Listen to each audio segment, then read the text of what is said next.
Tudo bom, pessoal? Meu nome é Ieso, sou professor de língua portuguesa do curso Positivo e eu vou conversar com você aqui sobre algumas das questões que pontuaram o seu simulado de segunda série, modelo Enem. Espero que você tenha ido bem e a gente vai aqui então confirmar alguns dos seus acertos, tá bom? Eu vou começar pedindo, eu vou fugir um pouco a ordem, porque eu queria mostrar essa questão. Vou pedir que você vá à questão número 10, que era uma questão que trabalhava com infográfico. E é um infográfico que mostra, que faz menção, né, ao coronavírus, como evitar, qual o procedimento e como ele se transmite, como o vírus se transmite. Você observa que esse infográfico tem muitas imagens e palavras. Então ele junta aí aquele conceito que a gente discutiu, que é a da multimodalidade. Várias modalidades, várias referências que são recursos para além da palavra escrita, na composição do seu texto, da sua mensagem.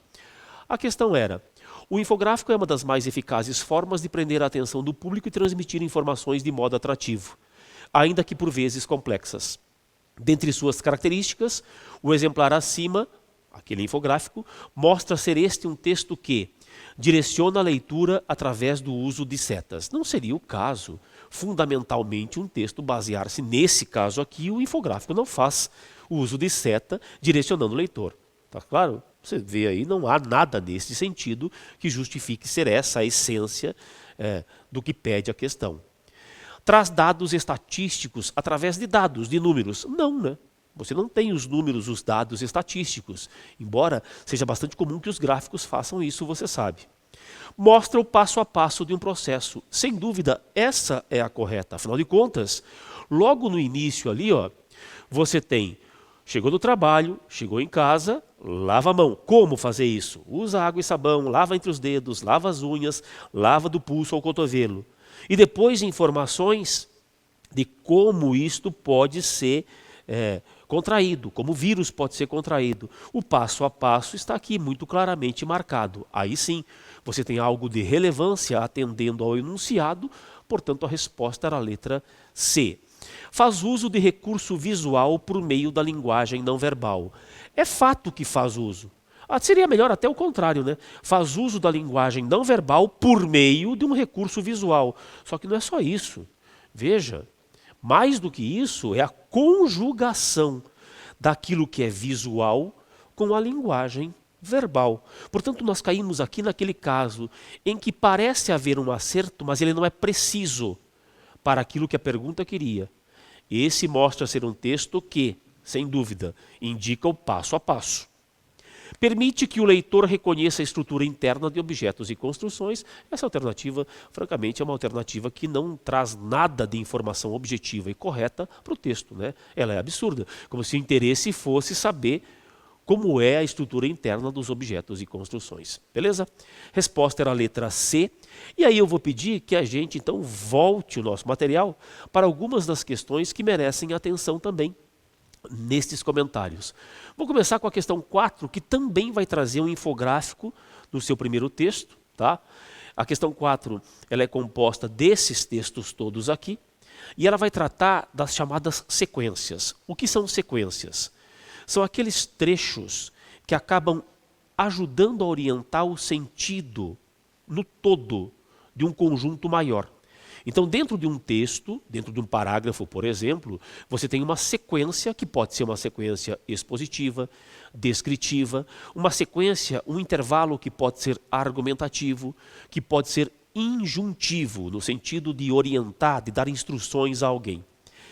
O primeiro texto, você leu, é sobre a explosão do TikTok no primeiro trimestre de 2020. Inclusive, esse texto aqui vem ilustrado, né, com um infográfico.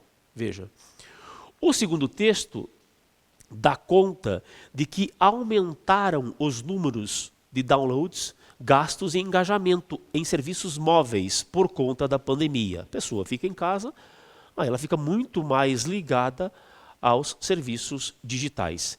E aí, você vai ter referência aqui de quem mais baixou o TikTok, no caso, né, foi a Índia, depois a China.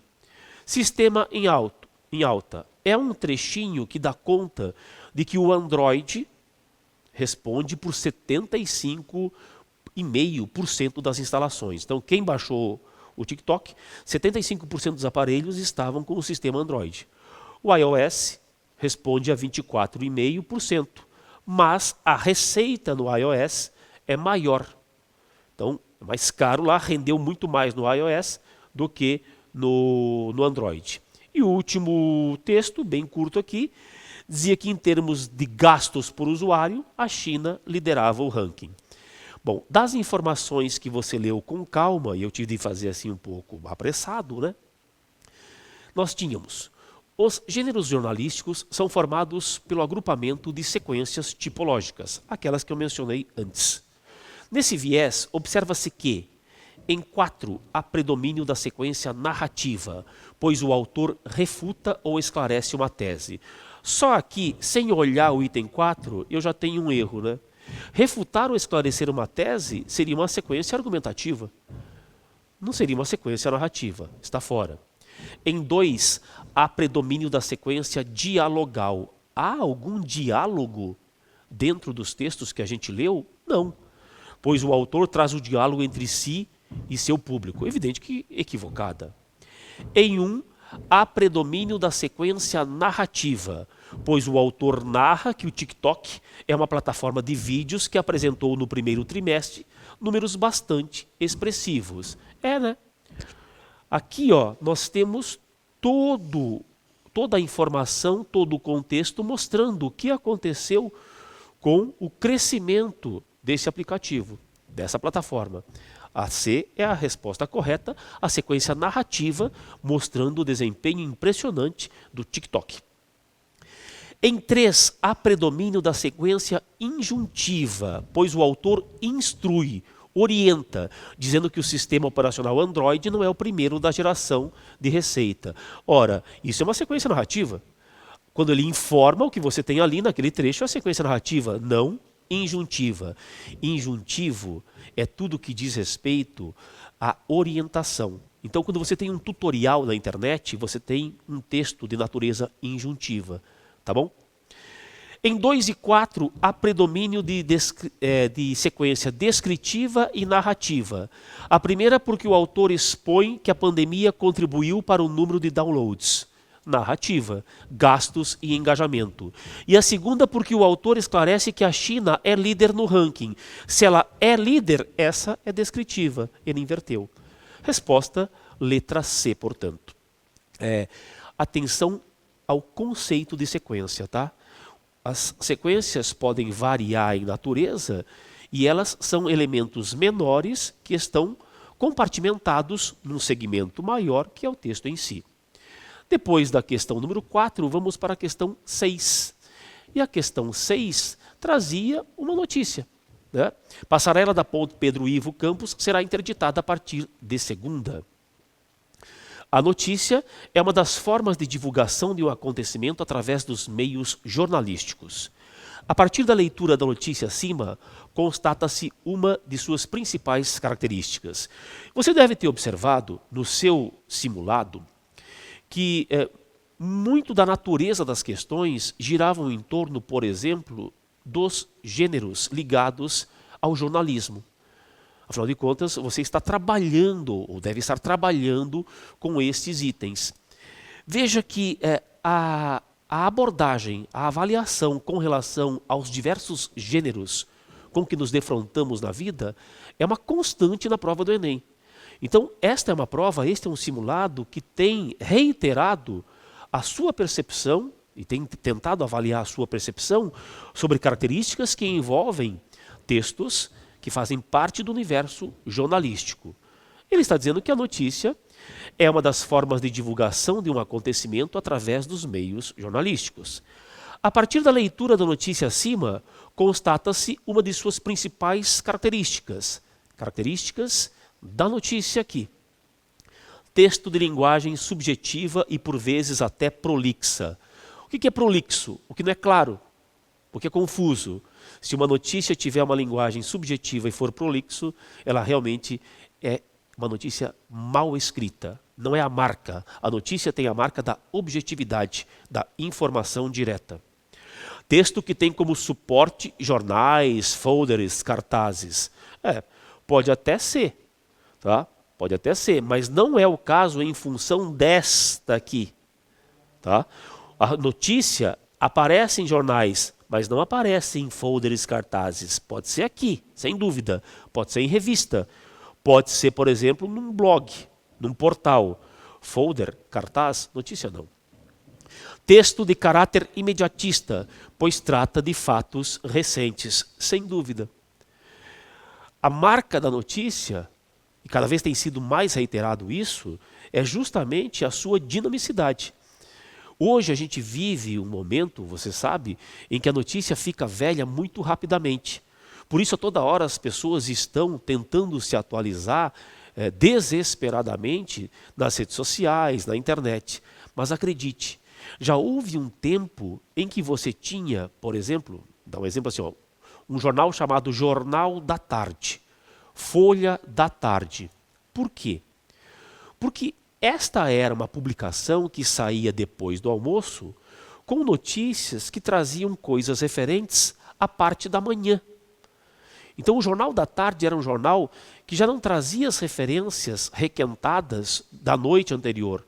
Era um jornal que procurava atualizar o leitor para aquilo que havia ocorrido na cidade pela manhã. E o Folha da Manhã trazia, o Jornal da Manhã, que assim fosse o nome, né, trazia as notícias referentes ao dia anterior. Evidentemente, com a televisão, com a internet, isso se dissipou. Não faz sentido você imprimir um jornal chamando de Gazeta da Tarde, Jornal da Tarde, sendo que quando esse jornal sair à tarde fisicamente, a internet já conseguiu suplantar tudo aquilo que está escrito ali e aquilo que está no jornal impresso já é ultrapassado. Tá certo? Então o caráter imediatista da notícia é cada vez maior. Essa é a marca dela.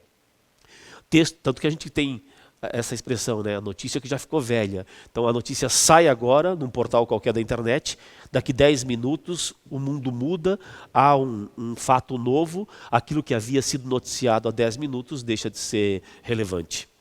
Texto que traz o relato de algo imaginário, do mundo onírico. Onírico é referente ao sonho, né? E portanto não tem nada a ver com a notícia, que precisa ser objetiva.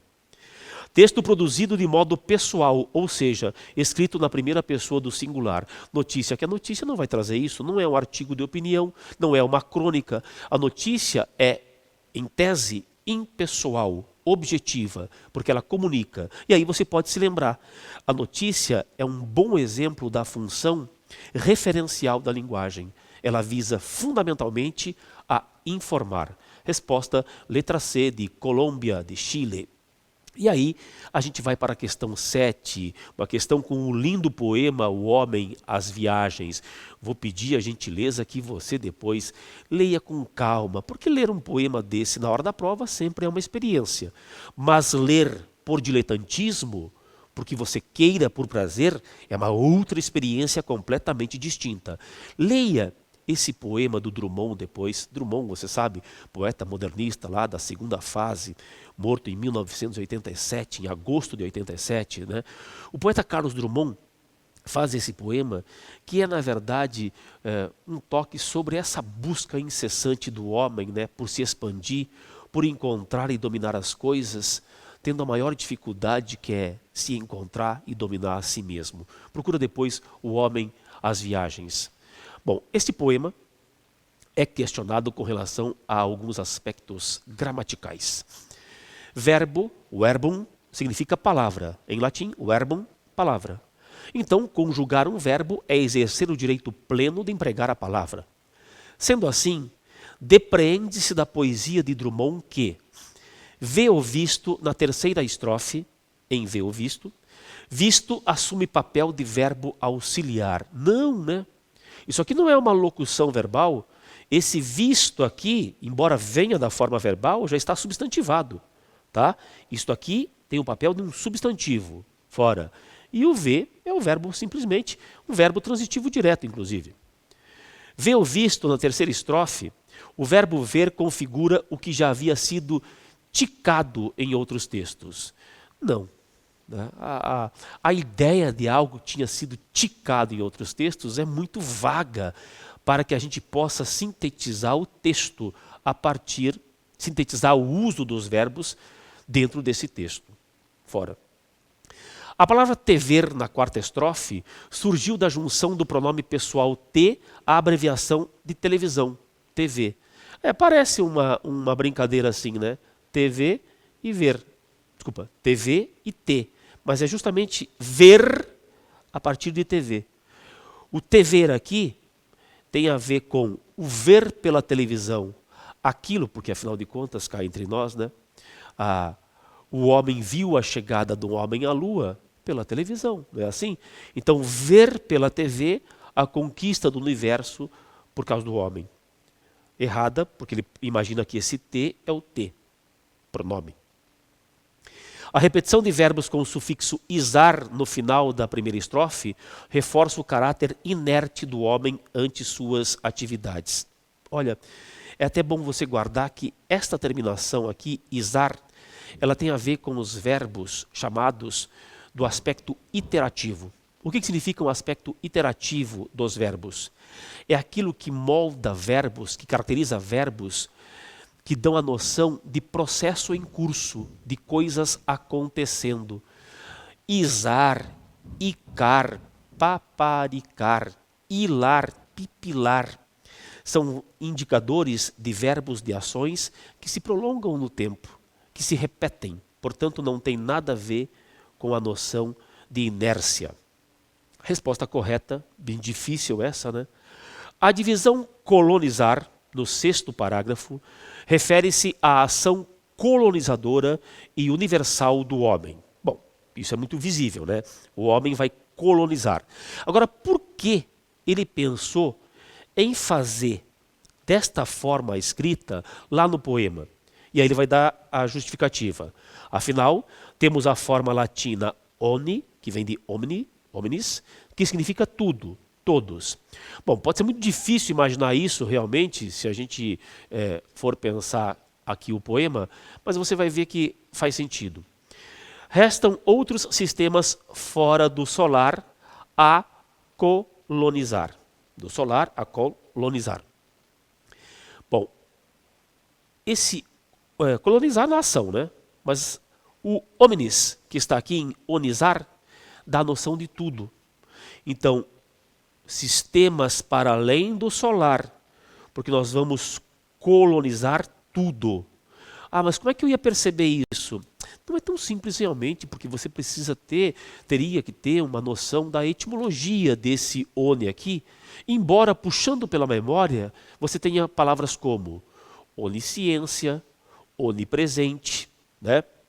Ônibus, acredite. A palavra em latim ônibus, que vem de omnibus, omnibus, significa literalmente para todos, omnibus. Então você tem aqui onizar, que seria baseado no radical omni, que indicaria todos. E aí ao homem restaria colonizar não só o sistema solar, mas tudo que estivesse para além do sistema solar. Então ele divide assim para realçar a forma latina indicadora de tudo e todos. Porque afinal de contas eu quero acreditar que quando você leu ali, você falou, mas por que ele faz isso, né? Não seria, obviamente não seria, gratuita uma escolha do poeta fazer daquela forma. Justamente para poder realçar o sentido desse trechinho que significa tudo, todos. Questão difícil a 10, a 7, e a gente vai para a questão 9. A questão 9 traz aqui, marcações, né? Esse desenho que você viu aí na sua prova do infográfico. E aí ele vai pedir, essa não era uma questão tão difícil, embora parecesse estranha num primeiro momento, mas ele vai mostrar aqui, que o infográfico é um texto de caráter informativo, de novo, falando do infográfico, que faz uso de recursos multimodais em sua composição. Observando os textos acima, quais seriam os recursos multimodais? Quer dizer, o que ajudaria a compor o infográfico aqui em cada um dos segmentos que ele vai questionar. Então, observe. Nesse trechinho aqui, o que chama a atenção, está aqui, né? É a linha guia. A linha guia. Depois aqui, Gráfico na linha do tempo. Você tem um indicador na linha do tempo. Então existe uma linha do tempo aqui, uma sequência, a gente entende isso como uma linha do tempo. E por fim, meramente, um desenho, um símbolo. O que nos leva aqui, até por eliminação, a letra B. A linha guia, que é o que se destaca no item 1, a linha do tempo, naquela ordem que a gente supõe cronológica, e depois um símbolo qualquer. Veja, indicar que é boxe de fala, até poderia ser correto, mas você não teria depois outras alternativas equivalentes. Tá? Se ele quisesse usar boxe de fala, até poderia usar, mas você não conseguiria equacionar isso com as outras alternativas. Resposta, letra B. Vai então a questão 11. De novo o infográfico. Esse aqui é um infográfico muito mais denso, muito mais bonito, né? Muito mais interessante, em que ele vai trazer aqui a questão da febre amarela. A febre amarela, com suas características e modos de transmissão na mata, na área silvestre, e na área urbana, na cidade. Como você leu com atenção, era isso que estava em jogo aí. E aí, a questão propunha. No processo de criação de um infográfico, o designer estuda acerca do assunto a ser tratado e planeja cuidadosamente a localização de cada item para que possa atingir de modo satisfatório o seu público. É verdade, né? Muitos de vocês que pensam em fazer design, arquitetura ou trabalhar com computação, realmente chama muito a atenção num mundo que é puramente visual, né? Que é de maneira apelativamente visual. Isso que está aqui no início é uma boa lembrança. Há um cuidado a ser levado em conta para poder tratar a informação. Ciente disso, a partir da análise do infográfico sobre a febre amarela, depreende-se que os elementos visuais selecionados estão em desacordo ao tema. Já começou errado aí, né? E a mensagem que o designer quer passar. Ótimo. Quer dizer, a gente diz que o designer procura trabalhar de uma maneira cuidadosa e a alternativa diz que não tem nada a ver o que ele fez com o tema. Completamente equivocada. Mesmo porque, cá entre nós, esse gráfico é bem trabalhado, né? Veja que ele tem aqui a oposição, o sombra e escuro, né? Claro e sombra. Depois ele tem o indicador do mosquito, dos mosquitos diferentes. E vem todo o processo, par e passo aqui. Bem interessante, bem trabalhado mesmo. Então, nada de atacar o designer nesse caso. B. A contração da doença, depreende-se, né, que a contração da doença se dá pela convivência com o macaco nas áreas silvestres e pelo mosquito nas áreas urbanas. Bom, até a construção do enunciado já nos ajuda aqui a perceber que essa está errada, né? Quer dizer, o fato de você conviver com um macaco no mato é que vai te levar à doença. Não. É o fato de ser picado pelo mosquito. Pelo mosquito nas áreas urbanas, sim. C. Os gráficos, entre os recursos visuais que podem ser utilizados em um infográfico, predominam no texto em questão. Não, o que predomina no texto aí, na verdade, é o texto verbal. Então, não é o gráfico em si. Você não tem o gráfico com indicadores de dados, por exemplo. O que predomina é a imagem, sim, mas é o texto verbal. Os boxes explicativos são recurso de maior destaque no texto, pois se encontram no alto e com letras que sobressaem devido ao seu tamanho. Bom, os boxes explicativos estão aqui, mas isso não é o maior destaque do texto. O destaque do texto é a informação que vem conjugada com a imagem. Aqui é aquele caso em que você dá muita força, dá muito destaque a algo que não o tem dentro de um texto. Portanto, já é uma pista para um determinado exagero que nos leva a eliminá-lo como possibilidade de resposta. Bom, o designer quis passar o quê? A relação entre texto escrito e imagem, essa conjugação, é evidenciada pela linha divisória das áreas silvestre e urbana, bem como pela disposição dos elementos. E o nosso amigo designer aqui faz isso. Separa bem. Aqui a cidade, aqui a mata vem com verde, a cidade vem em cinza. Você tem o tipo aqui na mata do macaco e depois do mosquito, você tem o homem com o mosquito, tudo separado pela linha divisória para mostrar os dois ambientes em que se pode contrair febre amarela e tudo isso sustentado pela linguagem verbal. Então, nada de sacanear o nosso designer aqui na letra A e a resposta é E, beleza? Aí nós vamos para a questão de número 12, que também vai trabalhar com infográfico. Essa é bem tranquila, você deve ter resolvido essa com muita facilidade. Onde você está publicando o seu conteúdo? Aí ele vai dar aqui os indicadores estatísticos, né? Proporcionalmente, o seu conteúdo aparece mais em que tipo de veículo digital? A utilização de gráficos é um recurso que acompanha os mais variados textos. O gráfico acima caracteriza-se por trazer uma fonte de dados. Tem a fonte, mas você tem a fonte de onde foi retirado, mas você não tem isso como elemento fundamental. Recurso que acompanha os mais variados textos. O que esse gráfico procura fazer? Promover a leitura de estatísticas. Afinal de contas, a gente vai saber em que espaço você tem publicado mais o seu conteúdo, segundo a chamada do gráfico. Resposta B. Apresentar dados de forma qualitativa. Não há espaço, pelo menos não há aqui espaço para isso. Não há análise visível para isso. Forma qualitativa. Deveria haver um texto, no mínimo, para poder mostrar isso. Estar associado a um outro suporte, a notícia. É comum, mas nesse caso aqui não, né? Muitas vezes você tem numa notícia, numa reportagem, um gráfico, ilustrando, sem dúvida. Mas não é o caso aqui, porque nós tomamos o gráfico de maneira isolada. Apresentar um título desconexo aos dados. Essa aqui é a mesma coisa daquela questão anterior, tratando do designer. Então você tem aqui algo que mostra claramente o que está acontecendo e ele vem e nega. É evidente que o título está em conexão com os dados que se mostram. A questão número 13 também traz um gráfico, e aí junto do gráfico um texto, tratando da evolução da população que reside no Brasil.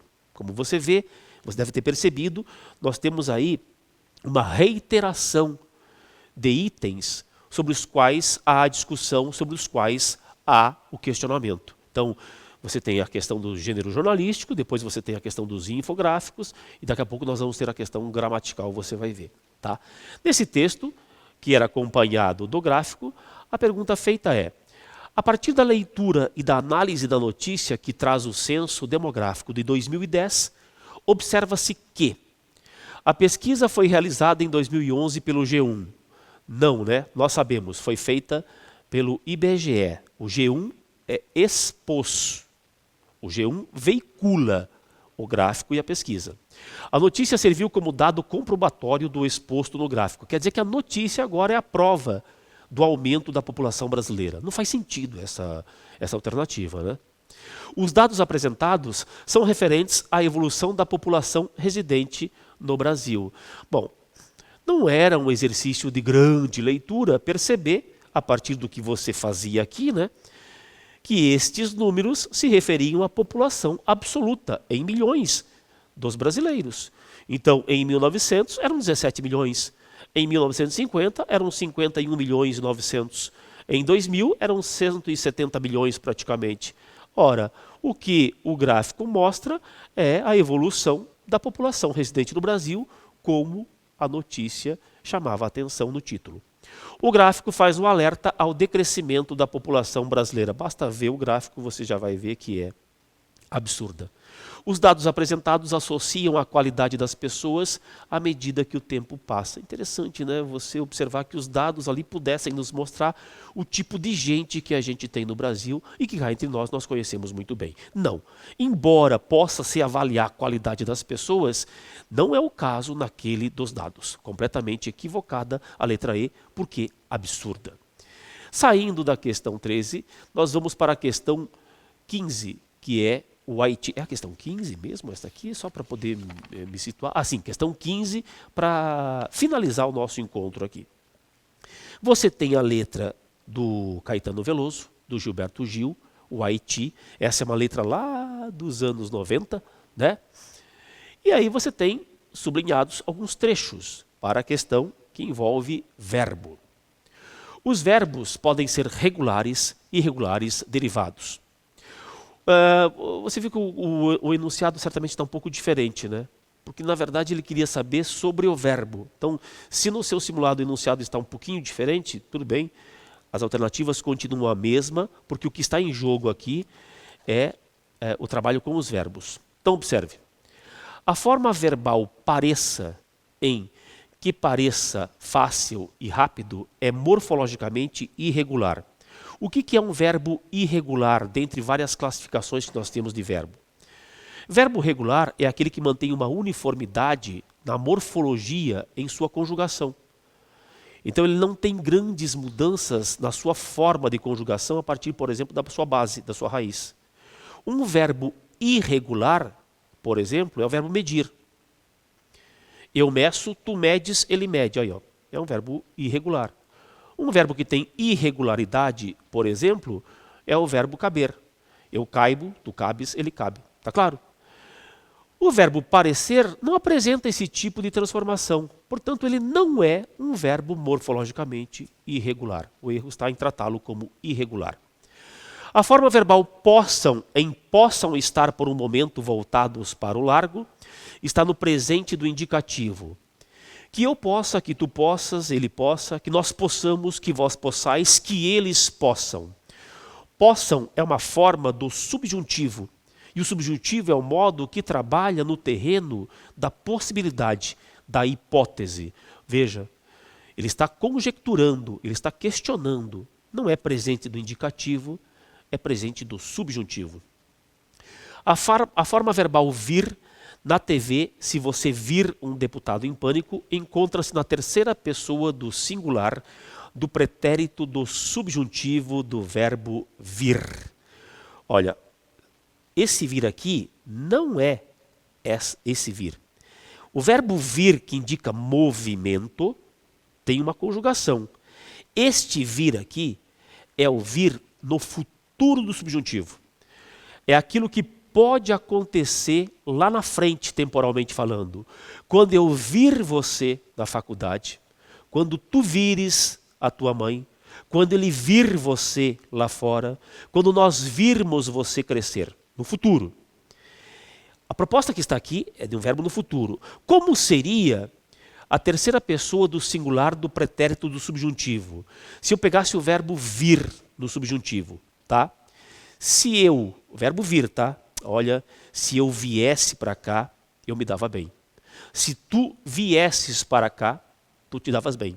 Se ele viesse, todas as vezes, guarda bem isso, ó, todas as vezes que você pensar pretérito, é bem fácil essa, hein? Pretérito do subjuntivo, todas as vezes em que você pensar em pretérito do subjuntivo, o verbo vai terminar assim, em C. Ele vai ter SSE, viesse, fizesse, jogasse, falasse, partisse. Portanto, esta forma não tem nada a ver nem com o tempo e nem com o verbo vir em si. Esse vir aqui é o futuro do verbo ver. A resposta correta é aquela que dizia que o verbo disser, a forma disser, ó, disser no futuro do subjuntivo, o o venerável cardeal disser que vê tanto espírito no feto, essa forma verbal está no futuro do subjuntivo e é obtida do tema do presente, do pretérito perfeito do indicativo. Eu vou levantar aqui o telão depois para mostrar que essa é correta, tá bom? Só vou terminar aqui dizendo que a forma ver no terceiro verso se distingue de vir. Se você vir um deputado em pânico, pois a primeira, esse ver, é o futuro do subjuntivo. Não, né? É vir que é o futuro do subjuntivo, enquanto a segunda é o infinitivo pessoal. Ver, o verbo ver no sentido de olhar, de observar, esse é o infinitivo. Aí. Mais uma. Aí. Pode apagar, Mauro? Então, a resposta correta é aquela que diz que disser é um verbo que é derivado do tema que vem do pretérito perfeito. do indicativo. Então veja, precisaria saber isso do ponto de vista gramatical, pessoal. Essa é bem específica mesmo. Então eu vou fazer assim, ó. Eu disse, tu disseste. Ele disse, nós dissemos. E assim vai, né? Vós dissestes. E eles disseram. Bom, só para facilitar a sua vida nesse finalzinho, guarda bem assim, ó. Quando você tem uma terminação em ste ou estes, você não tem como errar nunca. A gente brinca muitas vezes querendo fazer de conta que é formal, né? Quando a gente quer brincar com alguém de maneira formal. Quando você termina brincando usando um verbo na forma este, pode ter certeza. Usou este no final, primeiro, isso é pretérito. Isso é passado. E se você usou este, é o tu. Se você usou estes, tá? Quem fostes? É o vós. Então, primeira coisa, este é o tu. Estes é o vós. E acabou. Quando vai se dar isso? Só quando você estiver com o chamado pretérito perfeito. Esta é a marca, uma marquinha do pretérito perfeito do indicativo. Tá? Entendeste? Se eu falo entendeste, estou tomando você como tu. Entendeste? Ó, entendeste? Terminou em este é tu, terminou em estes é vós no pretérito do indicativo. Por que estou dizendo isso? Porque quando você tem o pretérito do indicativo, desta pessoa aqui, então você tinha disseste. Dessa pessoa, você pode fazer isso para qualquer verbo, tá? Você, tirando esta marquinha que eu acabei de falar, é a marca do tu no pretérito perfeito. Se você tirar esta marca daqui, você consegue imaginar o nascimento de 3 outros tempos verbais. Ó, então quando eu tenho disseste, imagina que eu tivesse aqui, ó, amaste. Imagina que eu tivesse aqui partira. Tá? Errei. Partiste. Já estava pensando lá na frente. Ó, eu amei, tu amaste, pretérito perfeito. Eu parti, tu partiste. Se você tirar esse este, que é a desinência do tu, vai sobrar isso aqui, ó. No verbo da primeira pessoa, ama. Da segunda pessoa, disse. E da terceira, parte. Então eu vou pegar o disse, que é o da questão, para finalizar.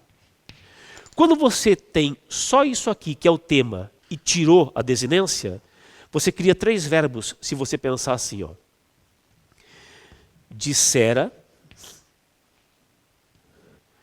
dissesse, que é aquele lá que eu mencionei, e disser. Quais são esses 3 tempos? Ó, amara, amasse, amar. Partira, partisse, partir. Esse procedimento é o procedimento para você achar o pretérito mais que perfeito, o mais que perfeito do indicativo.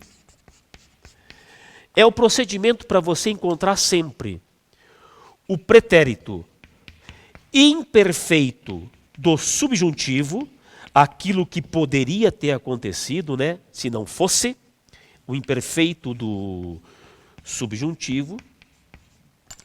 E para você encontrar também o futuro do subjuntivo. Perdoe a letra, tá? Não vai arrumar agora essa altura da vida, mas a ideia é boa. Ó, o pretérito mais que perfeito, dissera, dissesse, quando disser, não quando dizer. Como é que eu sei e como é que eu percebo isso? Eu conjugo na segunda pessoa aqui. Eu vi, tu viste. Eu vi, tu viste. Tira esse. Acrescenta urá, que é a marca do mais que perfeito.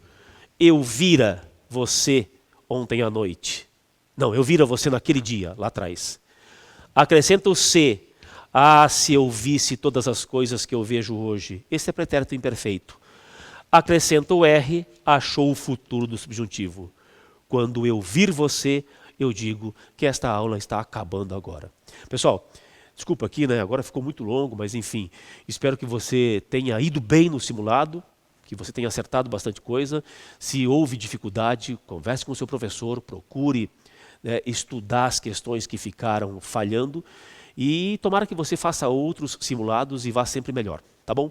Um abraço, valeu pela atenção, até logo.